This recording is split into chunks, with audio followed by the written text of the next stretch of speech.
India താലിബാനുമായി ഔദ്യോഗിക ചർച്ച നടത്തി. വിദേശകാര്യ സെക്രട്ടറി വിക്രം മിശ്രയെ നേരിട്ടാണ് താലിബാൻ പ്രതിരോധ മന്ത്രിയുമായി ചർച്ച നടത്തിയത്. ആരോഗ്യ മേഖലയിലേക്കും അഭയാർത്ഥികളുടെ പുനരധിവാസത്തിനും ഇന്ത്യ സഹായിക്കുമെന്നും വാഗ്ദാനം ചെയ്തു.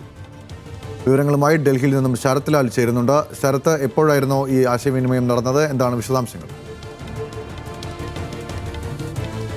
ഗൗതം, വളരെ ഒരു ആശ്ചര്യകരമായിട്ടുള്ളൊരു ഒരു നയതന്ത്ര നീക്കമാണ് ഇപ്പോൾ നടന്നിരിക്കുന്നത്.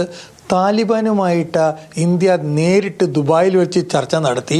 ആ ചർച്ച സംബന്ധിച്ച് ഇന്ത്യയുടെ നേരിട്ടുള്ള വിദേശകാര്യ സെക്രട്ടറി തന്നെയാണ് ഇക്കാര്യത്തിൽ ചർച്ച നടത്തിയിരിക്കുന്നത്. കാരണം താലിബാനുമായുള്ള ചർച്ചകളുടെ പ്രധാന അജണ്ട എന്ന് പറഞ്ഞത് താലിബാനിലുള്ള ഇന്ത്യൻ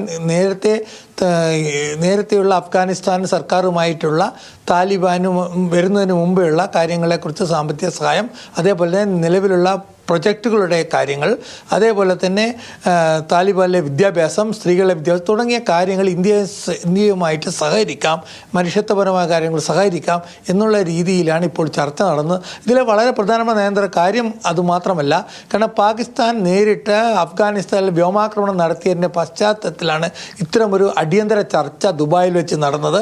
ഈ ചർച്ചയിൽ വളരെ നയതന്ത്രപരമായി വളരെ ഇന്ത്യയെ സംബന്ധിച്ചിടത്തോളം, അതുപോലെ വിദേശകാര്യ മന്ത്രാലയത്തെ സംബന്ധിച്ചും വളരെ നേരിട്ടുള്ള ചർച്ചയാണ് നടന്നിരിക്കുന്നത്.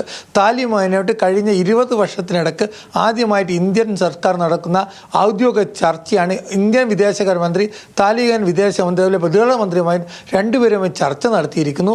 സ്വാഭാവികമായിട്ടും ഇത് സംബന്ധിച്ചിടത്തോളം താലിബാനുമായിട്ട് ഇന്ത്യയിലെ സംബന്ധിച്ചോളം ഇന്ത്യയാണ് ആദ്യമായിട്ട് നേരത്തെ താലിബാനെ അംഗീകരിക്കാത്ത ഒരു ഏഷ്യയിലെ ഏക രാജ്യം. ചൈന അംഗീകരിച്ചിരിക്കുന്നു, പാകിസ്ഥാൻ അംഗീകരിച്ചിരിക്കുന്നു.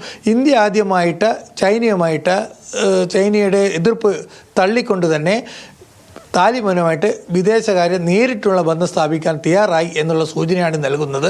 ഇന്ത്യൻ വിദേശകാര്യ സെക്രട്ടറി തന്നെയാണ് ഇക്കാര്യത്തിൽ ഒരു ചർച്ച നടത്തിയിരിക്കുന്നത്. ഇത് പശ്ചിമേഷ്യയെ സംബന്ധിച്ചിടത്തോളം അല്ലെങ്കിൽ ഗൾഫ് അടക്കമുള്ള പാകിസ്ഥാൻ അടക്കമുള്ള എല്ലാ രാജ്യങ്ങളെ സംബന്ധിച്ചിടത്തോളം ഇന്ത്യയുടെ നയനിരക്ക് വളരെ അതിസൂക്ഷ്മമായി അവർ നിരീക്ഷിച്ചു വരികയാണ്. ഏതായാലും ഇന്ത്യൻ വിദേശകാര്യമന്ത്രി തന്നെ താലിബാനുമായി ചർച്ച നടത്തി താലിബാനുള്ള കാര്യങ്ങളുമായിട്ട് നേരിട്ടുള്ള നയന്ത്രണം സ്ഥാപിച്ചു എന്നുള്ളത് വളരെ വലിയ ഒരു അന്തർദേശീയ വാർത്ത തന്നെയാണ്. ഗൗതം, ഡൽഹിയിൽ നിന്നും ശരത് ലാലാണ് വാർത്തയുടെ വിശദാംശങ്ങൾ നൽകിയത്. ഏറെ നിർണായകമായ ഒരു ചർച്ചയാണ് നടന്നതെന്നാണ് മനസ്സിലാക്കാൻ സാധിക്കുന്നത്. വിശദാംശങ്ങൾ നൽകിയത് ഡൽഹിയിൽ നിന്നും ശരത് ലാലാണ്.